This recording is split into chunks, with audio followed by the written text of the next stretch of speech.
Thank you, Duarte, for that introduction. That was very nice. I'm worried that you were going to say something bad. Anyways, I hope everyone's doing okay. I can't see the chat. Just a second. I'm gonna see if I can find it over here. Yeah, there we go. I'm gonna put this over here just in case there's any questions. Um, so today we're gonna talk about what I have seen here at the University of Arizona in terms of small animal processing, and I hope I don't keep you from dinner if you haven't had any dinner yet. So here in this facility, these are kind of our numbers from the last few years that I have been running the facility. And I have noticed that we have increased a lot of what we do in terms of beef animal production. We have uh, pork that has decreased, lamb has decreased, but mostly beef has increased in the past few years. The University of Arizona Food Products and Safety Lab is a USDA inspected facility that harvests mostly meat animals. We also will every now and then harvest turkeys, chickens, emus, rheas, other exotics, yaks, bison. We have not done bison in a couple of years. They're just a little too aggressive, etc. But over the last year, we have increased a lot of what we do in terms of beef. Um, at one point, we were doing a lot of pork products, but the customer that we were doing then is no longer with us. So we dropped in that, increased beef. Lamb has remained fairly stable, and goat numbers have actually dropped quite a bit. So I have some theories of why that is happening, but overall, it just has to do where these products are going, right? So in the state of Arizona, these are rough numbers of how many animals are killed under state inspection. And there's a lot more state inspected lamb, sheep, and goat harvested in the state than there is federal. Um, Most of these animals here end up in the area of Phoenix um, metropolitan area. There's certain populations that will eat a lot of lamb, sheep, goat meat. Quite a few of them are not even inspected. They're actually just harvested. A lot of them are just harvested in backyards, etc. But if you're looking at just inspected meat that is harvested for resale, these are the numbers for the state facilities. So just so you get an idea, um, you can be USDA inspected or ADA inspected. If you are a USDA inspected plant, like we are here in the University of Arizona, your products that are produced can be sold anywhere in the United States. They are federally inspected, so they can go to any state of the union and be sold then. If you're ADA inspected or Arizona Department of Agriculture inspected, you can only sell that product in Arizona. So if you are planning on growing a business and having animals harvested, if you're just covering the state of Arizona, great. It is okay, I would say, to use a Arizona Department of Ag plant. But as soon as you want to move towards a online sales where someone can order from California, New Mexico, New York, you know, anywhere in the United States, your product has to be inspected by USDA. Otherwise, you are not going to be able to sell it um, across those state lines. And if you do, you're actually breaking the rules. So that would not be good. So USDA inspected. This is what we call in the industry the bug or the inspection legend here. It says USDA or U.S. inspected and passed Department of Agriculture. Our number here at the University of Arizona it's 966. I'm not sure whose number this one is here for ADA, but for University of Arizona it is 966.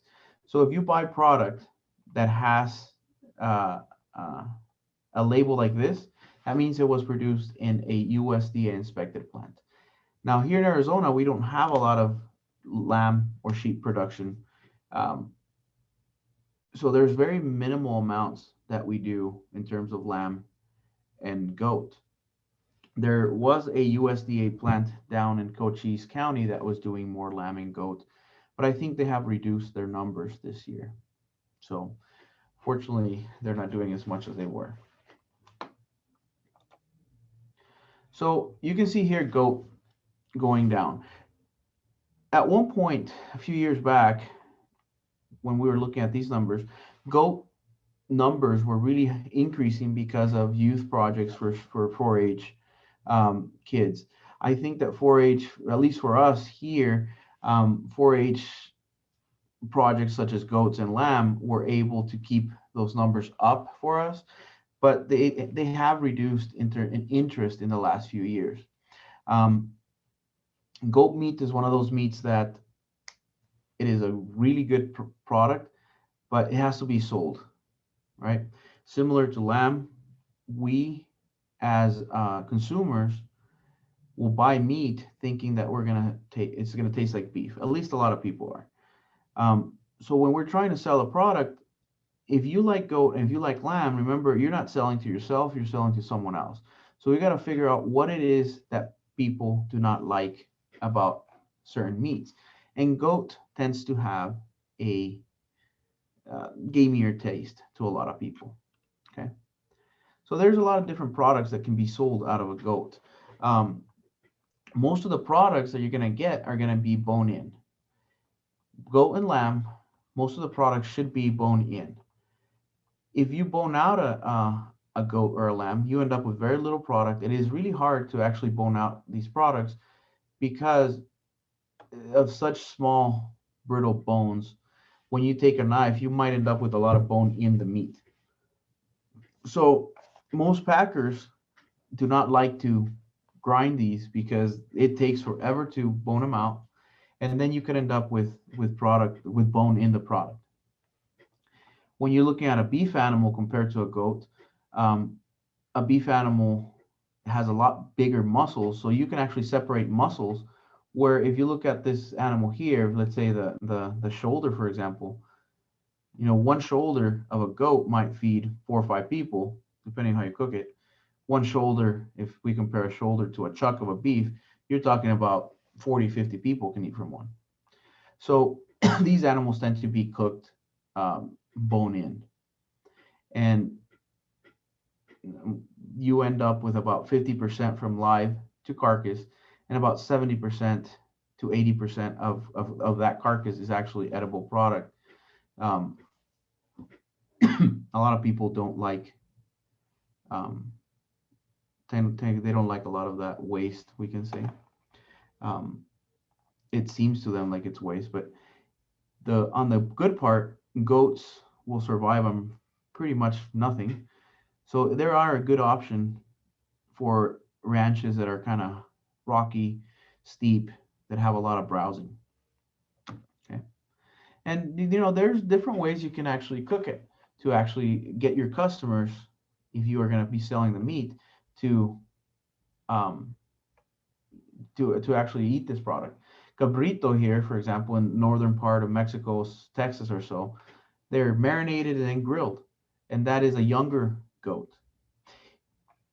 Dr. Diaz and myself have been trying to go to different places to eat. So we found this place that has an interesting product. It's birria. Typically it's just a meat, but in this case they decided to put ramen. So that's a different way of selling a product and getting customers to like it. So if you are trying to sell your product, you actually have to do it's a harder job to sell goat and lamb than it is to sell beef, because most Americans are used to beef products. And when you present lamb or goat, they say, oh, the goat's too gamey. I don't like it too much. On the other hand, lamb might be too, it kind of tastes like tallow. The fat is too strong for them. And that has to do with fat, not necessarily with the taste of the meat, but the fat tastes a little different to them. Now, like I was saying earlier, lamb, for us here at the University of Arizona, we have seen a decrease from last year to this year, but still fairly average, I would say. we have pretty good customers that bring us lamb on a regular basis, and we try to take care of those customers first. And I think I saw one of their names today in the participants here, but they're not. When we talk about lamb, we can't mix lamb and mutton and expect customers to always like that product.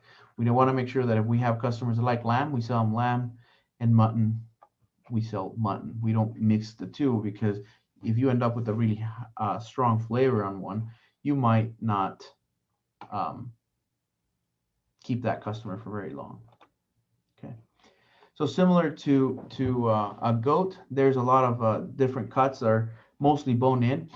You won't really have a lot of boneless cuts. For example, tenderloin or backstrap, you end up with very little of it. So most people will actually sell this product as a bone-in product.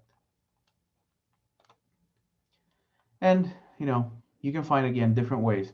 You have lamb chops, you have gyro meat, um, and I'm sure there's some more people here that can tell me that lamb is the best meat in the world, and can give me a whole bunch of different recipes. And I agree with you. There's a lot of different products, different recipes you can do with lamb. I enjoy all meats, and I think that you just have to train your palate to like different products. Just do it over and over again until you find that one specific taste that you prefer after a while. So this is my recommendations for goats. Don't think I am not an expert in small ruminants. I can just tell you from my experience of what I've seen here. But we want to make sure that we're looking at genetics. We want to look at that body composition of that animal. And if we're trying to sell meat, we want to focus on meat genetics. A goat that looks like this, for example. We do not want a goat that looks like this for meat purposes. We do not, there's not a lot of dual purpose goats out there. So if you're raising animals for meat, focus on the meat. If you're just raising for milk, then don't expect that meat to be worth a lot after those animals are culled from your herd. It's not Fat is not a big issue on goats. They don't get too fat. I would say you don't want to focus on just fat on these animals. Most customers that eat goat, they tend to eat goat because it's a leaner product, and they like that leanness of it. Castrate these animals. If you don't, you end up with off taste in the meat.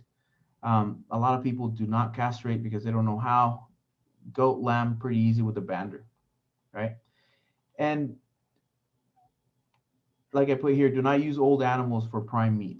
If you have a customer that is used to this kind of younger goat product, and you sell them something from an old animal, you're going to lose that customer. So don't mix one or the two.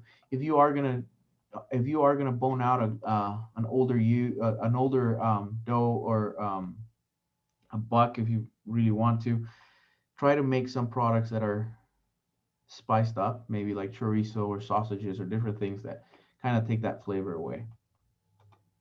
Okay. Now, lamb, again, depending on genetics, you have lambs that are early maturing. A white-faced lamb like we have here at the U of A that we use for research, they tend to get fattier, and they are early maturing. So by the time we get them on our kill floor, they might have a whole bunch of fat on them. So that's one of the things that customers reject from lamb, is that having too much fat actually, they don't really like that. So you want to make sure that you, depending on the breed that you're raising, you are harvest them on, at the right time. So do castrate. Make sure that you are, again, taking care of those problems. Too much testosterone sometimes is not good for the meat of these animals. Castrate the young lambs, and that's going to be your better tasting meat, at least for the American customers. Right now, here at the University of Arizona, we're not really set up to do a lot of lamb and goat. We have had a lot of challenges over the last few years. This facility was built in 1988. We have a lot of older equipment that we're working on replacing. University kind of increases our cost of operation every so often. A lot of you might know how that works, where they can't figure out how to manage something. They just tax the people working. Um, Increasing minimum wage, that kind of makes it a little bit harder. We as a university cannot be competing with local businesses, so we cannot take away business from any other place. Um, I'm not sure if you know, but our feedlot here nearby is closing, so we don't have a lot of animals available for a short period of time. But skilled labor, you do not have a lot of people that know how to harvest these animals and cut these animals. Lamb and goat, because they are bone in, it's a lot easier to do than other products if you are actually just cutting them. But we have outdated equipment here at this facility that we have been replacing over the past 5 years, and I think that's partially what we can grow and provide more services. We recently hired a new meat science person, and he does research in specifically meat and value added products. So he's on board. His name's Dr. Dwayne Wolf, and he's going to be with us here for the next well, I hope for a while, but he just started a year ago. And uh, in the near future, we hope to do a lot more research in small ruminants as well as beef animals. So, what can we do for you? I mean, I'm open to questions after this short little talk that I gave you, but we do a lot of outreach for kids. We show them how to, and I know these are not small ruminants, but this is a FFA uh, field day where we kind of help students how to grade animals and what to look at them and what to see, what to look for quality and quantity and all different things like that. I think I need to open the chat so I can see questions. All right. Well, we haven't had any questions yet. Sometimes people are a little bit shy, but hopefully we can get some in there. But can you talk to me? I know that you have created a whole bunch of products for at what I know as the meat lab because I was here in school 30 years ago. So FLMNO, QP, whatever. Can you talk about some of those products that you've created and that you're marketing? What's in them? Well, here at the we create products depending on what customer wants. Um, because we haven't had a research person on board for a long time. I've been focusing on teaching and management of the facility, but we have worked on sausages. A lot of the sausages that we make, we try to make them kind of regional. So we make one with green chili, for example, and That's cheese good. from the region. So that works pretty good for us. We make our jerky similar to the Sonoran style, a little drier jerky rather than that thick sweet one. Um, we also we also just a second, I'm trying to move my bar here. um, we also make snack sticks of 4 or 5 different flavors, but anytime you want to create a product, we are open to suggestions as long as we have the time to do it, because there are times where we want to do more. It's just right now the push is we need to and harvest more animals for these consumers. Um, Walkout burger, man. Don't forget. yeah, so the Wildcat burger, it's very similar to the other one. It has green chili, bacon, other different things attached to it. Um, but again, we can do whatever you can imagine with what we have here. A couple years back, I helped a customer create a bar that has berries and nuts and other things like that. You might find it on Amazon now. It's called DNX bars. So they Protein bar. have I mean, yeah. all kinds of different things in that bar, but it's more like a full meal. So it's a Ah, meat bar with other products in it. So stuff like that. okay. We do have a question that came in. Do you have customers for hair slash meat sheep? And are they preferred or not? So I would say I personally do not have a lot of customers that have hair sheep, but I prefer them any day, especially in Arizona. Um, they produce good, very good meat. I actually raised some when I was younger, down at my parents' ranch. And when we're actually harvesting these animals, so slaughtering these animals, we don't get spines in our hands, because when we get those wool sheep, we're skinning them, and when we grab onto that wool, there's so much thorns and everything else that by the time you're done killing these sheep that are out in native Arizona range, your hands are just destroyed from so many thorns that they have. The meat from them, I think hair sheep produce really good meat, and I would prefer them in a desert over wool type animals. Okay. Hmm. So you have some fans of green chili cheese brats and jerky with only salt and black pepper. Yep. Of course, Duarte is wild about the Wildcat burger. Every time Love that. I've heard about it, I have some in my freezer, I think, actually. Yeah. Yes. I have a question, Sam. Historically, at least for sheep meat, has been there's a lot of seasonality with it, especially with different ethnic groups and time of the years where they're more consumption. Is that good for the market, or does that create problems too? Because then you have to, the production system has to be working around the year just to meet the demands of a couple months of production. Well, if the product is going to be sold only in a few times of the year, we need to make sure that when we're breeding, and I know this is hard with sheep and lamb, we try to target those times.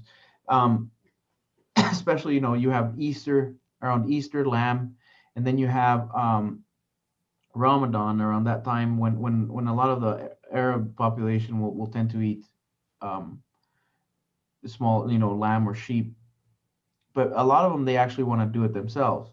So if you're raising sheep and lamb, you might want to think about kosher, halal, that type of um, ritual slaughter too. So we can actually sell sheep and lamb year round, but we are not selling large quantities. I think there are other, so a lot of our customers they actually do sell a lot of product. For example, Skyland Ranch south in Cochise County, they will sell product year round. I think if we can slaughter them year round. Hmm. Um, we have other customers in Sonoita and again in Cochise County that as many spots that we can have for them in terms of sheep, lambs, they will take and harvest them, so they can sell the product. It's just can you scale it up, right? Yep. When you get to a large number, I'm not sure we can sustain that. Um, so that's one of those tough things, but if you are selling like we do here, we freeze all our meat as soon as it's cut up. So our customers know that the meat that they're buying, it's frozen, but it's flash frozen for freshness. So it's still pretty fresh when they thaw it because we flash froze it. So it's just a lot of training your customers to understand that if you produce a large number at once, you're going to be selling them throughout the year, but we're doing everything in our power to make sure that they're still getting a very fresh product even though it's frozen. You Yep. understand? Yep. Yeah. So we got Jim says no ground lamb meatloaf because too much fat and not edible. Well, Meatloaf is tricky, man. that's one of those things that the fat tends to discourage people from eating lamb. But I've known actually some people that actually prefer lamb fat, and they prefer them as fatty as we can get them to them. So there's definitely different people out there. Okay, so we'll give a last call for questions. You've seen a couple of times in the chat, I put the link to the survey for all 3 nights. If you attended 1 or 2, just fill out information on those, but that feedback really helps us. If we don't see any more questions in the next minute or so, then we certainly thank you, Dr. Garcia, for your great presentation, along with everybody else that presented tonight. And I think obviously we'd love to be in person doing our dog and pony show, as we call it, going across the state. But I think we've done some really, had some really great presentations all 3 nights. So Duarte, you have any words, or Ashley, any other words to share? Yeah, like as a closing statement for me, we tried to do this small ruminant specific session this year because we've heard in the past that there was some genuine interest.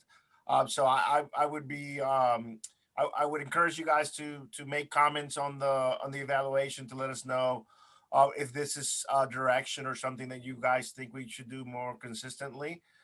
We obviously want to cover stakeholders around the state, so if this is something that we can do as part of this meeting, or maybe even have a small ruminant workshop that's independent in the future, we'd like to know what your feedback is. Again, we hope that next year we'll be back onto normal. For us, this conference actually marks the year from COVID, because we actually got shut down the day after the conference. So it's a little bit of a deja vu, but we would love to get some feedback and let us know if this is something that you guys found useful, and if you do, also some recommendations of future topics and information that you would like to. Hey, Sam, we got another. Is sheep lanolin the gamey taste? Yeah, well, it's yes, and also it comes with age too. So you could smaller, younger lambs will have it, but not as much as the other ones. So that is part of the taste that people reject. Taste profile. Okay, and Ashley Wright, get your face out here, because you've been helping hold court with Duarte and I and Debbie Reed, and come share some last thoughts, since you've been involved in this range livestock workshop planning as well. She coming, there she is. I was gonna take her time slot, I know, that's why I called on her. I couldn't get my button to work. It wouldn't click on it. I think I clicked it twice and turned it on and off, and it took it a second to catch up to me. I think Duarte pretty well summed it up. It has been a year. In fact, the Facebook memory from Prescott popped up on Facebook for me, I think yesterday, of all of us gathered, and gosh, what a year it's been. I saw a lot of names that I really recognize on tonight and on the last couple nights, and kind of miss getting to sit and visit with everybody. That's the one thing about virtual is you don't get to do that. But thanks for being here with us, and hopefully next year we will be back on the road for the 3-day tour of the state. Okay, and certainly we want to thank Jim and BI for providing some sponsorship as well. And our speakers tonight, Andrea, Chad, Sam, Duarte sneaking in there, moderating and speaking, and then also Jocelyn, Dr. Beard from Nebraska. And we certainly look forward to seeing some more from all of you down the road. So thank you very much. We got you off early today, but we had some great information. So at this point, we will, if you attended any of these, you will get a survey email reminder for the survey as well. Jim, did you have some last goodbyes that you wanted to share? Probably nothing anybody wants to hear. So thank you all for being here. I really appreciate it. And I'll echo, I look forward to the roadshow next year. Yes, okay. And we have some, oh, you're muted, Duarte. And I didn't do it to you. I was just telling Jim thanks for his support, like always. Yeah.